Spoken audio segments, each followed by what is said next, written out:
Subscribe करें अपने YouTube channel learn about medicine को और बेल आइकन दबाएं लेटेस्ट नोटिफिकेशन पाने के लिए। स्वागत है दोस्तों एक बार फिर से आपके अपने YouTube channel learn about medicine में, जहां आप पाते हैं दवाइयों के बारे में संपूर्ण जानकारी। दोस्तों आज के इस वीडियो में हम एक एंटीबायोटिक इंजेक्शन के बारे में सीखेंगे जो पेनिसिलिन ग्रुप का एक इंजेक्शन है और दो दवाओं का कॉम्बिनेशन है। वह दवाइयां हैं पिप्रासिलिन तथा टेजोबेक्टम। दोस्तों पिप्रासिलिन तथा टेजोबेक्टम कॉम्बिनेशन इंजेक्शन है। यह सिर्फ और सिर्फ हॉस्पिटल तथा क्लिनिक यूज के लिए है और बिना डॉक्टर की सलाह इस इंजेक्शन का प्रयोग नहीं करना चाहिए और इस इंजेक्शन को ट्रेंड नर्सिंग स्टाफ द्वारा ही लगाने की सलाह दी जाती है। इस इंजेक्शन के बारे में पूरी जानकारी हम जानेंगे, जैसे कि इसमें जो दो दवाइयाँ हैं कितनी कितनी मात्रा में मिलाई जाती है, क्या नाम से आपको मेडिकल स्टोर पर मिल जाता है, क्या इसके यूज़ होते हैं, पिप्रासिलिन के साथ में टेजोबेक्टम क्यों ऐड किया गया है, किन किन पेशेंट को ये इंजेक्शन नहीं लगा सकते, इसके साइड इफेक्ट क्या होते हैं और वीडियो के लास्ट में हम जानेंगे इस इंजेक्शन की डोज क्या है, कितनी मात्रा में लगाया जाता है और किस रूट से इस इंजेक्शन को लगाया जाता है। ये सभी बात इस वीडियो में जानेंगे। इस वीडियो को पूरा देखें जिससे संपूर्ण जानकारी पिप्रासिलिन तथा टेजोबेक्टम कॉम्बिनेशन इंजेक्शन के बारे में मिल सके। साथ ही वीडियो को भी से लाइक करें और चैनल को सब्सक्राइब करना नहीं भूलें। मैं हूँ आपका दोस्त मोहित और आप देख रहे हैं अपना YouTube channel learn about medicine. चलिए आज फिर कुछ नया सीखते हैं।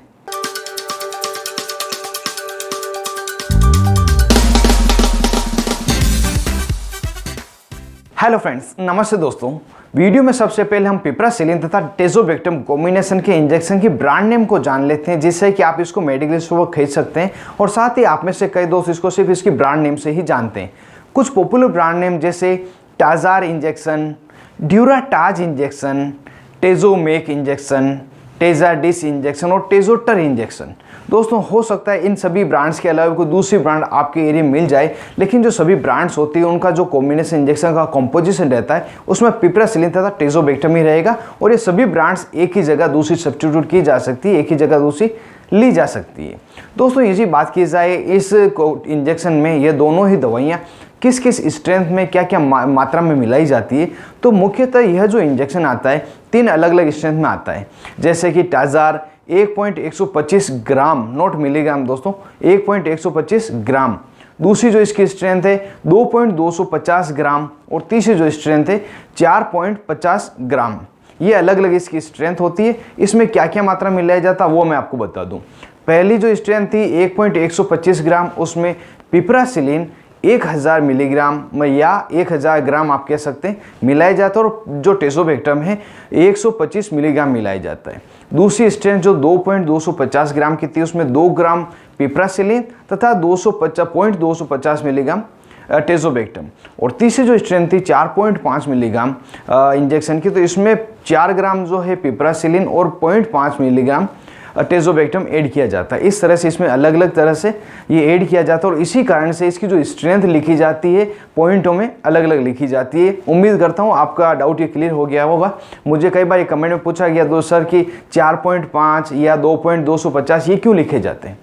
दोस्तों ये सभी डिटेल जानने के बाद अब जान लेते हैं इस कॉम्बिनेशन के इंजेक्शन का क्या क्या यूज़ होता है, किन किन बीमारी में इसका प्रयोग लिया जाता है। जैसा कि एंटीबायोटिक यह इंजेक्शन है और बैक्टीरियल इन्फेक्शन को ठीक करने के लिए इसका प्रयोग लिया जाता है, इसलिए जो बैक्टीरिया द्वारा होने वाले जो इन्फेक्शन है उन सभी में इसका प्रयोग लिया जाता है। जैसे कि यदि किसी व्यक्ति को URI अपर रेस्पिरेटरी ट्रैक का इन्फेक्शन हो गया हो, जिसमें निमोनिया और हॉस्पिटल एक्वायर्ड निमोनिया प्रमुख है, इसमें व्यक्ति को खांसी चलेगी, सांस लेने में उसको दिक्कत होगी, चेस्ट पेन हो सकता है, फीवर भी हो सकता है। इसके अलावा कोई व्यक्ति है जिसको पेट में किसी प्रकार की बीमारी हो गई हो, पेट में लाइनिंग हो गई हो, इन्फेक्शन हो गया हो, तब भी ये दी जाती है। साथ ही UTI यूरिनरी ट्रैक इन्फेक्शन जो बहुत ही सीवियर हो गया हो, जिसमें व्यक्ति को पेशाब में जलन होना, दर्द होना, साथ ही पेशाब के साथ में मेल और फीमेल दोनों कोई पस लाइक फॉर्मेशन आना, ये समस्या होती है।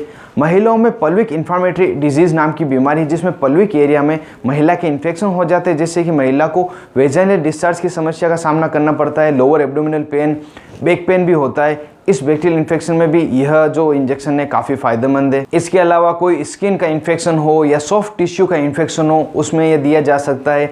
ब्लड में कोई इन्फेक्शन हो गया हो बैक्टीरियल, तब भी ये इंजेक्शन दिया जाता है। मेनिंजाइटिस नाम की बीमारी है जिसे हम मस्तिष्क ज्वर के नाम से भी जानते हैं, इसमें भी यह जो टेजोबेक्टम कॉम्बिनेशन का इंजेक्शन है दिया जाता है। साथ ही कोई पेशेंट है जिसको सर्जरी हुई है, कोई ऑपरेशन हुआ और जिस जगह पे टाँके लगे वहाँ पे बहुत ज़्यादा इन्फेक्शन हो गया है, जिससे पस फॉर्मेशन वहाँ पे हो गई हो और वो ठीक नहीं हो रहा, तब भी यह इंजेक्शन दिया जाता है। कोई पेशेंट है जिसको बर्न केस हो गया हो, बर्न केस बिगड़ गया हो, इन्फेक्शन के कारण वहाँ पे पस हो गई हो, कोई वुंड हो जो ठीक नहीं हो पा रहा हो, या कोई ऐसी स्थिति हो जिसमें डेंटल डॉक्टर ने दांत को एक्सट्रैक्ट किया हो और वहाँ पे आपको बहुत ज़्यादा पस हो गई और इन्फेक्शन हो गया हो, सूजन आ गई हो, तो इन सभी कंडीशन में भी यह जो पिप्रासिलिन टेजोबैक्टम कॉम्बिनेशन का इंजेक्शन है लगाया जाता है। और हो सकता है जो मैंने बैक्टीरियल इन्फेक्शन बताएं, इसके अलावा भी किसी अन्य इन्फेक्शन में भी डॉक्टर अपने एक्सपीरियंस से इसका प्रयोग ले, क्योंकि बहुत ही अच्छा एंटीबायोटिक इंजेक्शन है जो पेनिसिलिन ग्रुप का है, तो कई सारे इन्फेक्शन को ठीक करने के लिए इसका प्रयोग लिया जा सकता है। अब अगर बात की जाए दोस्तों पिप्रासिलिन के साथ में टेजोबैक्टम क्यों ऐड किया गया, इसका कारण क्या है। हालांकि पिप्रासिलिन एक पेनिसिलिन ग्रुप का आर्सोडियोक्सी क्लास का बहुत ही अच्छा एंटीबायोटिक है जो इसके कंपिटिटर कार्बेनिसिलिन से 8 टाइम मोर एक्टिव है और क्लेब्सिएला बैक्टीरिया द्वारा होने वाले इन्फेक्शन को भी ठीक करने में काफ़ी सहायक है। परंतु इनके बावजूद भी कई सारे ऐसे बैक्टीरिया जिसको यह खत्म नहीं कर सकता, इसलिए इसमें टेजोबैक्टम जो कि बीटा लैक्टमेज इनहिबिटर क्लास की दवा है ऐड की जाती है, जिससे कि जो टेजोबैक्टम है बैक्टीरिया की बीटा लैक्टमेज रिंग को तोड़ देता है और पिप्रासिलिन को बैक्टीरिया को खत्म करने में सहायता करता है और इन्फेक्शन को ठीक करता है। यही कारण है कि पिप्रासिलिन के साथ में टेजोबैक्टम ऐड किया गया है। दोस्तों अब अगर बात की जाए कौन से मरीज को ये पिप्रासिलिन टेजोबैक्टम इंजेक्शन नहीं लगाया जा सकता है, कॉन्ट्राइंडिकेटेड है, उसमें सबसे पहले वह व्यक्ति जो पेनिसिलिन से या सेफेलोस्पिरिन से कभी पास्ट में एलर्जिक रहा हो, कोई व्यक्ति है जो टेजोबैक्टम से एलर्जिक रहा हो, किसी व्यक्ति की किडनी डायलिसिस चल रहा हो, रक्त स्त्राव, ब्लीडिंग या ब्लड क्लॉट संबंधी कोई समस्या हो, इलेक्ट्रोलाइट इम्बैलेंस व्यक्ति को हो या बॉडी में पोटेशियम की उसको कमी हो, लो साल्ट डाइट वो ले रहा हो, तो इन सभी पेशेंट को ये दवा नहीं दी जाती। साथ ही कुछ कंडीशन ऐसी है जिसके बारे में आपको अपने डॉक्टर को जोर से बताना चाहिए, जैसे यदि कोई महिला प्रेग्नेंट है या कोई महिला बच्चे को दूध पिला रही है, कोई पेशेंट है जो एंटी हाइपरटेंसिव मेडिसिन ले रहा है या किसी भी प्रकार की मेडिसिन ले रहा है, इसलिए अपनी मेडिसिन हिस्ट्री और डिजीज हिस्ट्री अपने डॉक्टर से ज़रूर से शेयर करें, जिससे कि जो आपको डिजायर्ड मेडिसिन है वो लिखी जा सके और साथ ही जो पर्टिकुलर डोज है, सूटेबल डोज है, वो आपको दी जा सके और किसी समस्या का सामना आपको नहीं करना पड़े। दोस्तों अब हम जानते हैं पिप्रासिलिन तथा टेजोबैक्टम कॉम्बिनेशन के इंजेक्शन के क्या क्या साइड इफेक्ट हो सकते हैं। दोस्तों जो मोस्ट कॉमन साइड इफेक्ट है उसमें व्यक्ति को दस्त लगना, पेट दर्द होना, पेट में गैस बनना या पेट में जलन हो सकती है, चेस्ट में पेन हो सकता है, श्वास लेने में कुछ समस्या व्यक्ति को हो सकती है, नोज या वोमिटिंग रहना, साथ ही डिजीनेस, किसी व्यक्ति को पसीना आना, और जिस जगह पे आपको ये इंजेक्शन लगा है at the site of injection allergic reaction हो सकती है, आपके एडिमा की शिकायत हो सकती है, पूरी बॉडी में स्वेलिंग आ सकती है। ये कुछ समस्याएं साइड इफेक्ट में आपको दिख सकती है और हो सकता है इसके अलावा कोई दूसरा साइड इफेक्ट आपको मिले। यदि ऐसा हो तो तुरंत ही अपने डॉक्टर से कंसल्ट करें, जिससे कि उस समय आपको उस साइड इफेक्ट को रोकने के लिए कुछ दवा दी जा सके और फ्यूचर में इस इंजेक्शन का आप प्रयोग नहीं करें। दोस्तों अब वीडियो के लास्ट में हम जान लेते हैं पिप्रासिलिन तथा टेजोबैक्टम कॉम्बिनेशन का जो इंजेक्शन है इसकी क्या डोज रहती है, किस रूट से इसको लगाया जाता है और किस तरह से इसको लगाना चाहिए। हालांकि जो दवा की डोज रहती है पेशेंट के एज, वेट तथा डिजीज़ का जो टाइप है उसके अकॉर्डिंग डिसाइड की जाती है। यहाँ पर मैं आपको पर केजी वेट से क्या इसकी डोज रहती है वो मैं आपको बताता हूँ। 100 मिलीग्राम से लगाकर 150 मिलीग्राम, 100 से 150 मिलीग्राम प्रति किलोग्राम प्रतिदिन में अलग अलग 3 डिवाइडेड डोज में दी जाती है। मैं एग्जाम्पल से आपको समझा दूं, यदि कोई व्यक्ति है जिसका वजन 60 किलोग्राम है तो उसे 6 ग्राम से लगाकर 6.5 ग्राम तक का इंजेक्शन लगेगा पूरे दिन में, और उसे अलग अलग 3 भागों में डिवाइड करके 8-8 घंटे से लगाया जाएगा। इस तरह से इसकी डोज दी जाती है और जो इसकी मैक्सिमम डोज है वो 16 ग्राम प्रतिदिन, इससे ज़्यादा कभी भी नहीं दी जाती। मतलब जो 4 ग्राम के इंजेक्शन है मैक्सिमम 4 लगाए जा सकते हैं, उसके ज़्यादा नहीं लगाए जाते। इस इंजेक्शन को किस तरह से लगाते हैं उसकी हम बात कर लें। जब भी आप इस इंजेक्शन को खरीदते हैं तो इसमें आपको एक पाउडर वाइल पैकिंग में तथा साथ में डिस्टिल वाटर मिलता है। नर्सिंग स्टाफ इसको सबसे पहले डिस्टिल वाटर को वाइल में डाल के अच्छी तरह से मिक्स कर लेंगे और अच्छी तरह से मिक्स होने के बाद आप उसे ज़रूर से देखें, यदि उसमें कुछ पार्टिकल आपको दिख रहा है या डिस्कलरेशन हो रहा है तो उसको आप यूज़ नहीं करें, इसको डिस्कार्ड कर सकते हैं। साथ ही यह जो इंजेक्शन है आपको जब IV लगता है तो स्लो IV पुश करना होता है। उस समय आपको 5 ml से लगाकर 10 ml डिस्टिल वाटर में इसको डिजोल्व करना होता है और कई बार इसको ड्रिप में भी मिक्स किया जा सकता है। और इस इंजेक्शन को जब भी आप लगाएं उससे पहले पेशेंट को AST एलर्जिक टेस्ट जरूर से कर लें, जो कि सबक्यूटेनियस होता है।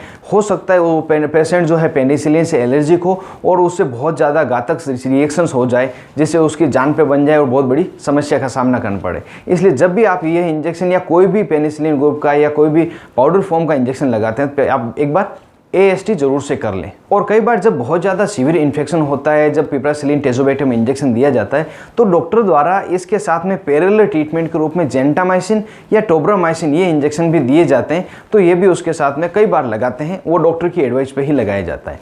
और दोस्तों, इसी के साथ मैंने लगभग सारी जानकारी जो पिपरासिलिन टेज़ोबैक्टम इंजेक्शन के बारे में आप सभी के लिए इंपॉर्टेंट थी बता दिए। उम्मीद करता हूँ ज़्यादा से ज़्यादा जानकारी आपको मिली होगी, वीडियो आपको जोर से पसंद आया होगा। यदि वीडियो आपको पसंद आए जरूर से इसको लाइक करें और ज़्यादा से ज़्यादा इसको शेयर करें, जो किसी और के भी काम आ सके। और अभी तक आपने अपने YouTube channel learn about medicine को सब्सक्राइब नहीं किया हो तो नीचे दिए गए रेड बटन को दबाकर जरूर से सब्सक्राइब कर दें और जो पास में बेल आइकन है इसे जरूर दबाएं, जो आने वाले वीडियो के सभी नोटिफिकेशन आपको मिल सके और मेरा वीडियो सबसे पहले आप मुफ्त में देख सकें। आप थे अपने दोस्त मोहित आदि के साथ देख रहे थे अपना YouTube channel learn about medicine. Thank you friends, take care and be careful medicine users.